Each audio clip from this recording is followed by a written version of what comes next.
What's up? We're back here at Soda City. Decided, hey, since we're here, why don't we look out? We decided to bring on the Black Nerd Mafia, Quasi, Son Jordan. Tell us, how did this get started? Tell me about Black Nerd Mafia, because I've been following you. You guys have been basically home as Curiosity Coffee, right? Right. And I've been seeing this all over the place. So how did you guys get started? We got started basically. My son Jordan basically almost dared me to be an entrepreneur, and because that was something I always impressed upon him. And then we started it during the pandemic. We started in 2020, Black Nerd Mafia. Initially, it was more of a company where we would do people's, social media management. We would do photography. We would do interviews. But it wasn't what we do now. It kind of pivoted once our equipment got stolen. We were forced to kind of sort of pivot into a different lane. And I got introduced to Greg at Curiosity Coffee, and I gave him a couple of ideas that I had. We really just try to put a light on all indie artists, especially Black indie artists in Colombia. And it doesn't matter the genre of art. I mean, if you're a visual artist, a singer, a rapper, musician, an author, whatever you are, that's what we try to just shine that light that necessarily a lot of artists in Colombia don't get, and especially a lot of Black artists. So where'd the name come from? Because when I saw the Black Nerd Mafia and I saw the glasses, I was like, oh, that's me. Right. I was like, that's us. That's how we all look. So how did this come about? Because like I said, Avery, get that. So how did this come about? It really came about as a means, like, I work in IT, and in IT, it can be, sometimes it don't be a lot of brothers in there a lot of times, sometimes working in IT, and, sometimes we get, a lot of times, as a Black person, you get pigeonholed into certain stereotypes or whatever, and that's rarely the case. And a lot of the Black people that I did work with in IT, we kind of sort of formed a little clique, because how Black people, when we're the minority, especially the minority at work, we kind of sort of bond together. And we just we're in IT, we all kind of sort of grew up being smart and then gifted honors classes. So we're like, I kind of joked one day and said it just like this, was like, we're kind of sort of like a Black Nerd Mafia. And like in a movie, like somebody would do it. And they were like, and I was like, I like that, and it stuck. And we made it was like a Facebook group, and we had it was just pictures of Black nerds. It was like Neil deGrasse Tyson and Lonnie Johnson, who invented the Super Soaker. Just it was really focusing on Black nerds, and just saying that Black people can be anything. We don't fit inside one box. Like at Comic-Con, we come and we dress up. We do cosplay. We do nerd shit. We do whatever the case may be. So we just want to know that Black people, we are more than one thing. We're not a monolith, as they like to say, and we can do whatever the fuck we want to do. So that's what I wanted to press that upon my son, that you can do whatever you want to do regardless of whatever, and whatever anybody else's opinion of you is. Do your thing. Start your own business and do your thing. And that's kind of the genesis of it all.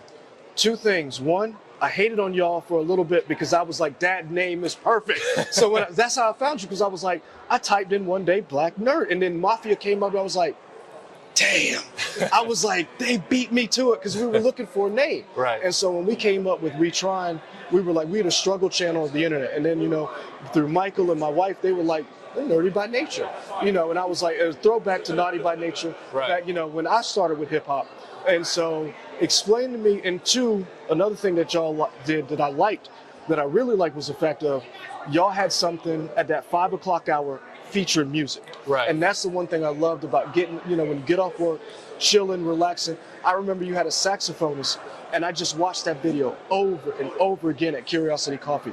Explain to me the music side of it. The music side of it, I'm somewhat of an artist myself, but it didn't really get started because of me. But I'm somewhat of an artist. I love music, love hip hop. I'm 44 years old, so I'm from the start. You know what I'm saying? I'm from the origin, from the old school. So hip hop is in my blood or whatever. So as soon as I got a platform to do something, I knew I wanted to do music somehow, and I knew I wanted to incorporate Black independent artists. And I started DMing people hey, I found somebody with a music page. Hey, you want to come do a show? You want to do a show? And it just built over time. I think that's an important part of our culture, is the hip hop part of it, and just the music in general. And I wanted a way to shine a spotlight on Black artists here in Colombia. And because we don't just do music. A lot of times at our shows, you'll see I might have a visual artist. There might be an author there. There might be someone. We just try to make. You might have a poet or something like that. So you had a poet laureate. The poet laureate, yeah. Jennifer Boykins, Bartell Boykins. Yeah, she's amazing. She was dope. And we just try to do things like that to try to the artists here that whatever you're doing, you might have a podcast that deserve the light that we might not get from the other people. I want to provide that, And we might sit down with you, brother. I don't know if you saw we have a chess table talks a show where basically it's an interview segment where we play chess and we interview the person like while we're playing chess. So if you guys are ever interested, we can get you guys in there, get on there, you know. If you're ready to take that L on the chessboard, you know. I'm definitely gonna take an L. I've played chess 10 times, and every single time it's with my wife, and every single time I've lost. My wife is the smartest person in our family. Let me tell you how smart she is.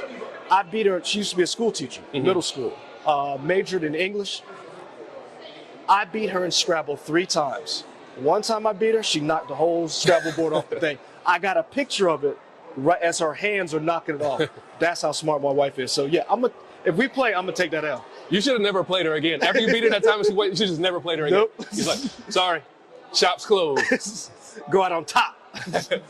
But no, like, one of those things that you talked about is that whole idea of putting people on. That's why we started this. When we worked, we were like, this community is big enough for all of us to eat at the same table. Exactly. But also this community is big enough that we can promote and put each other on. So that's why when I saw your channel, when I saw the Instagram, and I saw everything you guys were doing, I was like, I had to reach out. Right. And I told you we had this booth out here. I was like, okay, bet. When can you come through? Come through so we can talk, so we can chop it up. Because that was what was important to me. Right. I'm glad you did, man. I like what you said. Is that like the way we view it is that even if you do the exact same thing we do, I don't view you as competition because I don't have any competition. You can't do what I can do, and I don't mean that in an arrogant way. But I can't do what you can't do what I can do, and I can't do what you can do. Yep. So we might do something similar, but it's not the same. So Black Nerd Mafia is always going to have a different flavor than anything else, even if it's the exact same thing. So like, I'm not intimidated by other people, so I'm always willing to collaborate and do things because, like I said, I'm not in competition with anyone else. We're not in competition with anyone else.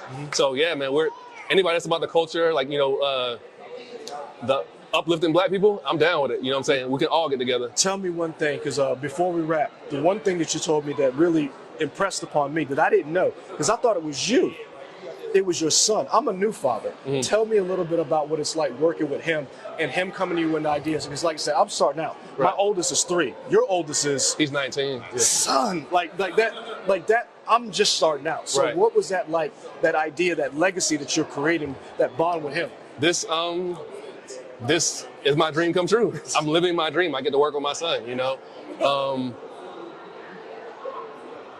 It's just cool, like when I see that he's passionate about something, like making beats or doing some kind of art or whatever it is. It's like whatever your kids are passionate about, it's cool that like I want to pour into him, like make sure that he has an outlet. Like, if you want to do this thing, then cool. I want to give you an outlet to do that. And you know, I have a younger son too, Bryce. He's 15, and I want to like have something for them. Like if I'm not here, you know, they have another business that they can run, and it's a business. That's centered around our shared interests. You know, we have a lot, you know, we share so many of the same interests. We like horror movies and basketball and nerd shit or whatever. So like, if they ever had to take this over and profit from it, it's like, it wouldn't be a job. It would just be something they would love to do. So it's just like like I said, if he doesn't challenge me, this whole thing doesn't exist, whatever. So the fact that he would challenge me, that he feels comfortable enough to challenge me as his father, lets me know that I did something right. You know, because some people are just scared of their parents, you know, and that we have such a great relationship. And like I said, this is just a dream come true. If you have a son, you're like, I want to do something with him. I want to work with him. I want to play basketball, whatever the case may be. And we have so many shared interests in getting to work with each other. It's not work. It's dope shit, man. So tell everybody where they can find you. You guys got merch coming out. I saw the sweatshirt. I got to get one of those.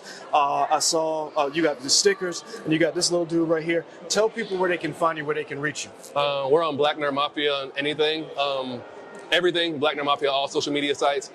This right here, this and our next merch drop, it'll be hoodies, t-shirts, sweats, shorts. It'll be like a whole clothing drop pretty much with these and stickers next month. We're gonna be doing a drop next month. We'll let everybody know through all of our social medias. We'll send a blast out. If we got your text or we got your email, we'll send that out to you as well. But this is probably gonna be our biggest merch drop yet. And you can buy this. This will be available for you to buy, as well as the stickers and all of our clothing merch as well. That's sweet. That's what's up. So y'all, thank you for watching. Quasi, Jordan, we really appreciate you stopping through. We got to link up. We got to do this more because, like I said, we're new. We've only been doing this for a year. So I'm just basically spamming people. Right? Like everybody that I know that I've been following, I've been watching, I've been like, yo, we have to link up because I'm trying to put, with everybody's help, the South on the map. the dirty South, the nerdy South. That's what I'm Right. trying to do, so that we can all, because you ain't got to go to New York, you ain't got to go to Atlanta, you ain't got to go to DC. We're here, and that's what's important to me. Right. So, hey, appreciate Hey, it. I appreciate you brothers reaching out to us, man, Yeah. and like wanting to do things with us. And like I said, and not being this competition thing, even though we both doing black nerd shit, Yeah. but we can collaborate on it. It's And I more- would love. it can be Yeah, more it's than two stuff. black nerds. Right. I would love to have you on our podcast when we can schedule that. Like when we have some shows, just come through, man. We appreciate you guys. Appreciate we trying. What's the Nerdy by nature. Nerdy by nature, and that's like I said, I like how y'all tie that together too. Like you tied in hip hop with the nerd culture stuff too. So that's just we're doing very similar things. And like I said, we are not each other's competition. Old black dudes with glasses right. and hats. You know what I'm saying? we each other's partners. We ain't competition. We partners. You know, that's how you got to see it. You know. Look at him, he laughing, trying to hold it together. Hey, thanks for watching. We really appreciate it. He ain't got a hat though. We got to get Michael a hat. Hey, we appreciate it. Oh, I'll get you some glasses. I got it. Oh, you do? You don't ever wear them. My bad. Hey, we're going to wrap this up. We really appreciate it. Like, comment, and subscribe. Look out for the Black Nerd Mafia. Look out for that merch drop coming soon. All right, we out. Peace. Look out for Nerdy by Nature.